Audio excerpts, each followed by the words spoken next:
말씀 앞에서 경외함으로 주께 오늘 마태복음 11장 12절에서 19절까지의 말씀 가지고 천국을 침노하고 있습니까? 라는 제목으로 말씀을 나누고자 합니다. 어느 성인이 어느 한 해변가에 물가에 서 있었습니다. 그러자 그 주변의 마을들에서 성인이 우리 마을 앞에 해변가에 서 있다 하고 사람들이 몰려들었습니다. 몰려든 그 인파 속에서 성인이 물에 잠겨있던 조약돌 하나를 집어들었습니다. 그리고 그 사람들에게 이렇게 물어봅니다. 내가 이 조약돌을 이제 둘로 깨보면 속이 말라있는지 아니면 젖어있는지 그것을 알 수 있을 건데 여러분은 어떻게 생각하느냐? 이 물속에 계속 잠겨있던 이 조약돌을 깨면 말라있겠느냐 아니면 젖어있겠느냐 이렇게 물어봤습니다. 여러분은 어떻게 생각하십니까? 말라있겠다. 손 한번 들어보실래요? 말라있을 것이다. 네. 젖어있을 것이다. 손을 안 든 사람은 니는 떠들어라. 나는 내 갈 길 간다 이겁니까? 네. 모른다는 사지선다 했을 때 모른다는 건 없었는데 1번, 2번밖에 없었는데 창조적으로 대답을 다 하셔버린다. 네. 그러자 사람들이 말을 합니다. 우리같이 젖어 있을 것이다 또는 말라 있을 것이다 이렇게 대답을 합니다. 실제로 깨보니까 어땠을까요? 젖어 있었을까요? 말라 있었을까요? 말라 있었습니다. 젖어 있지 않았습니다. 이것에 대해서 특별하게 어떤 다른 이야기를 하려고 하는 것이 아니라 이 내용은 오늘 본문 말씀을 이해하는 데 있어서 좋은 예가 될 것 같아서 여러분에게 설명을 했습니다. 그게 말라있던지 또는 젖어있던지 상관없이 우리가 교회를 오래 다닙니다. 그러죠? 여기 계신 분들 중에는 신앙생활을 굉장히 오래 몇십 년 동안 하신 분들도 계시고 또는 이제 막 신앙생활을 하신 분들도 있을지 모르겠습니다. 그런데 우리가 교회라는 곳을 다니면 알겠지만 이 예배에서 가장 주된 어떤 핵심적인 순서라고 한다면 하나님의 말씀을 듣는 시간이지요. 근데 교회를 오래 다녔다면 그만큼 하나님의 말씀을 많이 들었다는 얘기죠. 그런데 여러분 속에는 그 하나님의 말씀으로 젖어 있습니까? 말라 있습니까? 이것도 모른다고 대답하시겠습니까? 말라 있다고 한다면 우리는 신앙생활을 한 것이 아니라 교회를 계속 방문하는 방문자로 살아온 것입니다. 반대로 하나님의 말씀에 젖어 있다고 한다면 세상 가운데서 어떤 세파가 우리를 힘들게 하고 넘어뜨리려 하더라도 우리는 끝까지 하나님 말씀 붙잡고 살아가는 사람이 되고 있을 것입니다. 오늘 본문의 내용은 이 부분과 관련해서 하나님께서 우리에게 주시는 말씀입니다. 만약에 교회에 다니면서 하나님의 말씀에 전혀 젖어들지 않고 있다고 한다면 무반응하고 있겠죠. 반응이 없는 것입니다. 젖어 있지 않는 것입니다. 오늘 본문 말씀에서 장터에서 노는 아이들의 모습을 보여주고 있습니다. 그러니까 그 당시에 있어서 아이들이 노는 그것은 오늘날처럼 뭐 블럭을 가지고 논다든지 뭐 놀이동산에 간다든지 그런 것이 없으니까 어디에서 노냐면 장터에서 놉니다. 장터에서 놀면 보고 자라는 게 뭐겠어요? 장사하는 모습이잖아요. 그러니까 그 가운데에서 장사하는 그 모습을 가지고 놀고 있는데 상대방이 아무런 반응이 없다는 것입니다. 피리리를 불면 좀 춤을 춰야 되는 거잖아요. 그리고 또 장례식 문화는 그 당시에 사람들이 항상 사람이 죽으면 장례를 치르니까 그것도 우리가 볼 수가 있는 거죠. 그러니까 아이들이 그 장면을 또 우리가 보고 노는 것이죠. 흉내내면서. 여러분이 어렸을 때 소꿉놀이 할 때 부부로 이렇게 가상으로 놀면 어떤 흉내를 가장 많이 냈습니까? 남자는 술 취해서 집에 와가지고 행패 부리는 거. 옛날 어른들은 다 그랬나 봐요. 그러니까 어렸을 때 다 그런 거 보고 밥 차려와! 막 이렇게 했잖아요. 그리고 여자아이는 어떤 걸 흉내 많이 냈습니까? 저 인간은 왜 나가서 죽지도 않고 돌아가는가? 이런 흉내를 많이 냈어요. 으이구 하고. 그런 것처럼 장터에서 노는 아이들이 어떤 행동을 하면 반응이 있어야 되는데 전혀 반응이 없는 겁니다. 그러니까 오늘 말씀에서는 그 반응이 없는 그 모습에 대해서 주님께서 하시고자 하시는 말씀이 분명히 있다는 것이죠.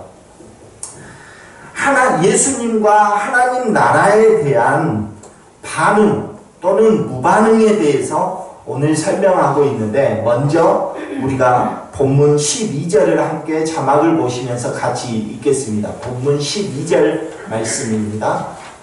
같이 읽겠습니다.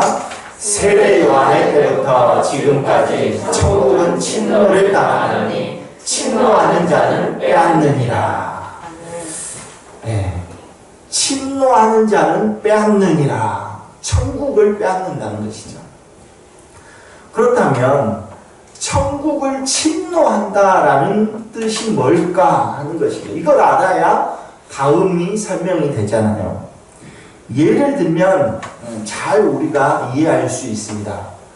뭐냐 하면 우리 자녀가 굉장히 꼬맹이였을 때 그 꼬맹이가 얼토당토안한 잘못을 저지르거나 실수를 해가지고 큰 사고를 치면, 그러면 부모님은 어떻게 합니까? 그 자녀를 막 혼내죠. 막 혼냅니다. 왜 조심성 없이 그렇게 했냐고 막 혼을 냅니다. 그러면 아이는 어떻게 합니까? 당연히 울겠죠. 어찌할 바를 몰라서 우는 것입니다. 그런데 울면서 하는 행동이 하나 있어요. 그게 뭐냐면 화를 내고 있는 부모님 품으로 달려드는 것입니다. 엄마, 아빠, 내가 잘못했어 하고 품으로 달려들어요. 그때 여러분은 어떻게 하실 겁니까? 필요 없어. 너는 내 자식 아니야. 이렇게 내칠 겁니까? 아니죠.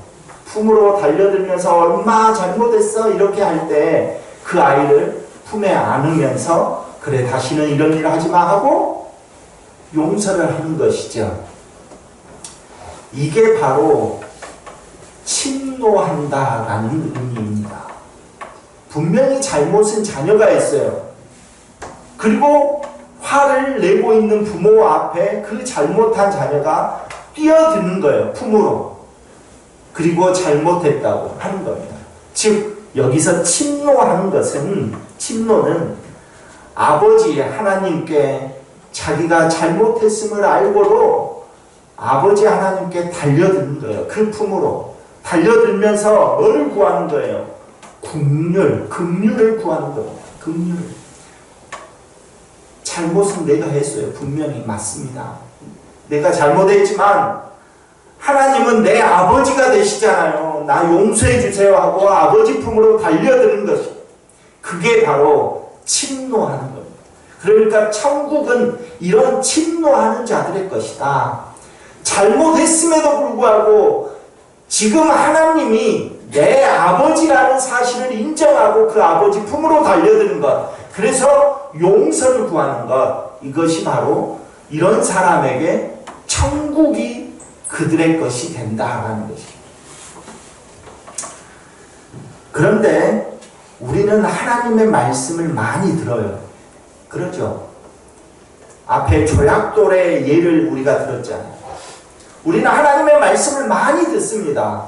그 말씀에는 우리를 언제는 위로도 해주시고 또 격려도 해주시고 용서도 해주시고 많은 말씀으로 우리에게 오셔요. 그때 우리의 반응이 어떠느냐 하는 것입니다.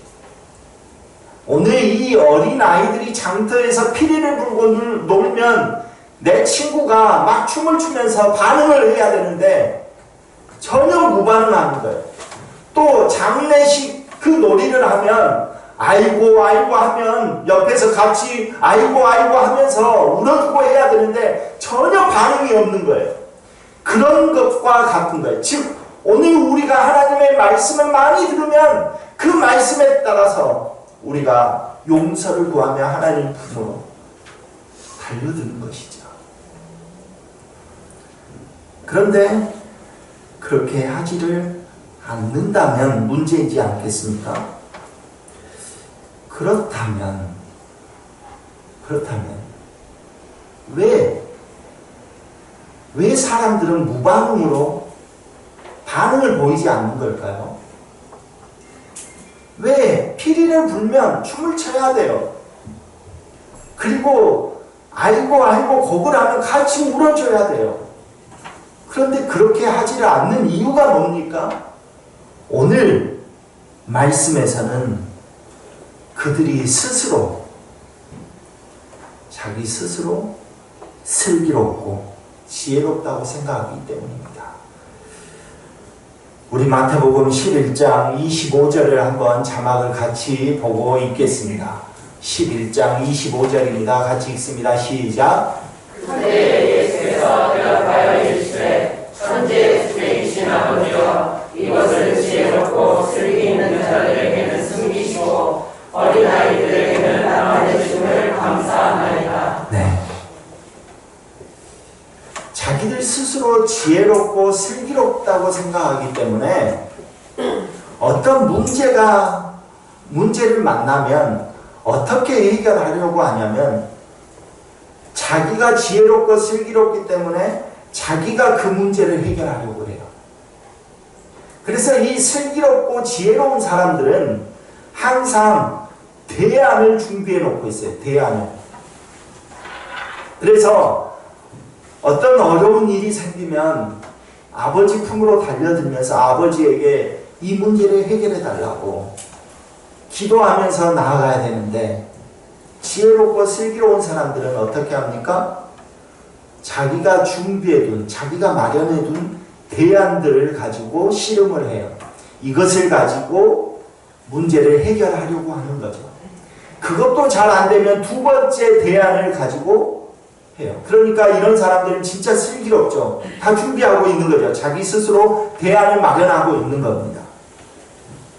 절대로 그러니까 어떤 일에 있어서 아버지의 품으로 달려들면서 이 문제를 해결해 주십시오 하고 아버지의 품을 침노하지 않는다는 겁니다.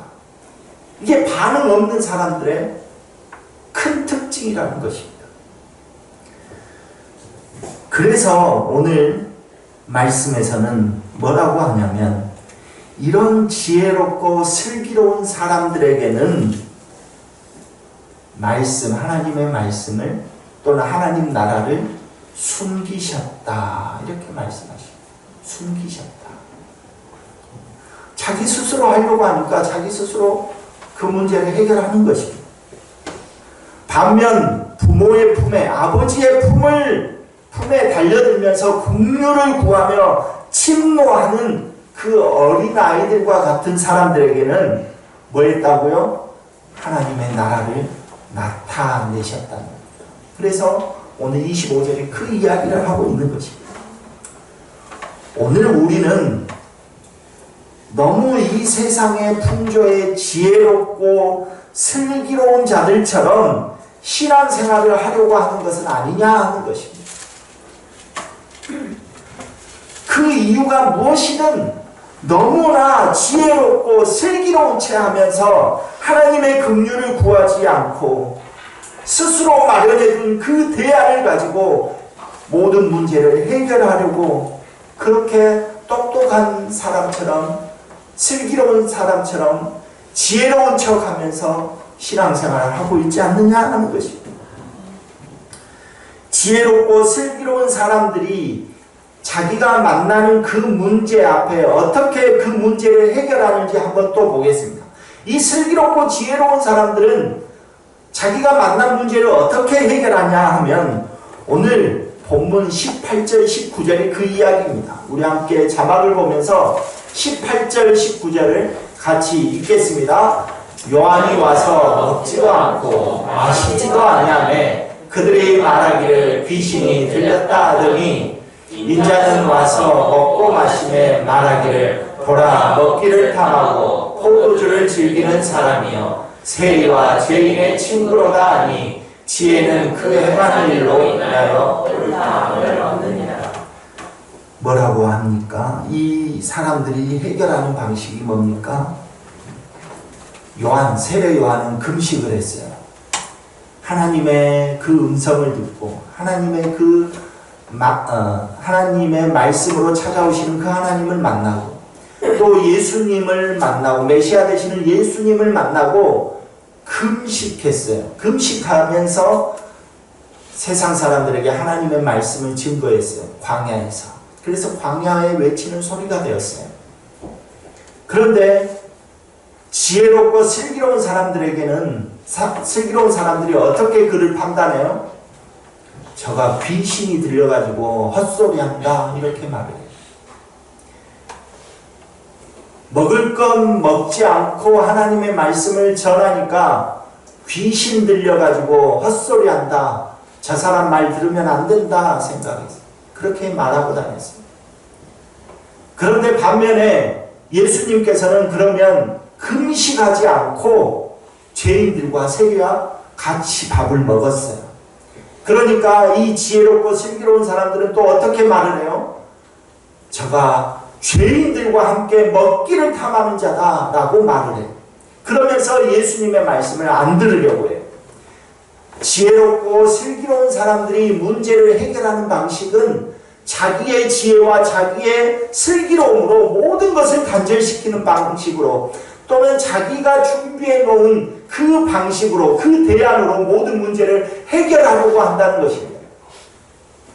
그러니까 세례 요한이 광야에서 하나님의 말씀을 외쳐도 들을 수가 없는 것이고 예수님께서 말씀을 해도 듣지를 않는 것입니다. 그런 사람들이 누구였습니까? 바리새인과 서기관들, 그런 사람들 아니었습니까? 요한계시록에 한 교회를 책망하는 그 내용이 나오는데 라오디게아 교회가 있습니다. 요한계시록에 보면 7교회 가운데 라오디게아 교회가 나옵니다. 라오디게아 교회. 이 교회는 주님으로부터 책망을 받는데 그 책망 받는 내용이 뭐냐면 너희가 차든지 뜨겁든지 하라는 것입니다. 너희가 차지도 않고 하나님의 말씀을 듣는데 차지도 않고 뜨겁지도 않다는 것입니다. 뜨뜻미지근한. 그런데 차든지 뜨겁든지 하라라는 이 말씀 앞에 나오는 단서가 하나 있어요. 그게 뭐냐면 내가, 그러니까 하나님께서 내가 너의 행위를 아노니라는 것입니다. 내가 너의 행위를 아노니. 그 행위가 뭐겠습니까? 아무런 반응을 하지 않는다는 거예요. 하나님께서 말씀을 해도 아무런 반응을 하지 않아요. 장터에서 피리를 불면 춤을 춰야 되는데 반응하지 않아요. 장례식에 가서 고고라면 같이 울어줘야 되는데 울지를 않아요. 반응이 없는 거죠. 그러니까 미지근한 겁니다. 하나님의 말씀을 들어도 그 말씀이 마음속에 젖어들지 않아요. 그러니까 미지근한 거예요. 아무런 행동이 나오지 않는 거예요. 반응이 없이 살아간다는 겁니다. 오늘 우리 유한의 성도 여러분, 세상에서 들리는 많은 풍조와 흐름, 그것에는 여러분 지혜롭고 슬기롭게 대처하고 하나님의 말씀에는 전혀 반응 없는 사람처럼 무반응으로 살아가고 있지는 않습니까? 어린아이와 같은 마음으로 아버지라고 달려들면서 그 품으로 침노하는 자들이 되어야 되는데, 한 번도 아버지의 품으로 달려들면서 침노하지 않는다고 한다면 하나님의 나라가 우리에게는 숨겨졌다고 말씀하시잖아요. 그래서 침노하는 자가 되라고 말씀하시잖아요. 오늘 간절히 바라기는 어린아이와 같은 마음으로, 어린아이와 같은 그 마음으로 아버지 되시는 그 주님께 긍휼을 구하면서 그 아버지 품으로 달려가는 그런 저와 여러분 되시기를 간절히 소망합니다. 여기에 앉아서 교회를 방문하는 자가 아니라 천국을 침노하는 자처럼 이 자리에 앉아서 천국을 여러분의 것으로 다 간직하시기를 간절히 소망합니다.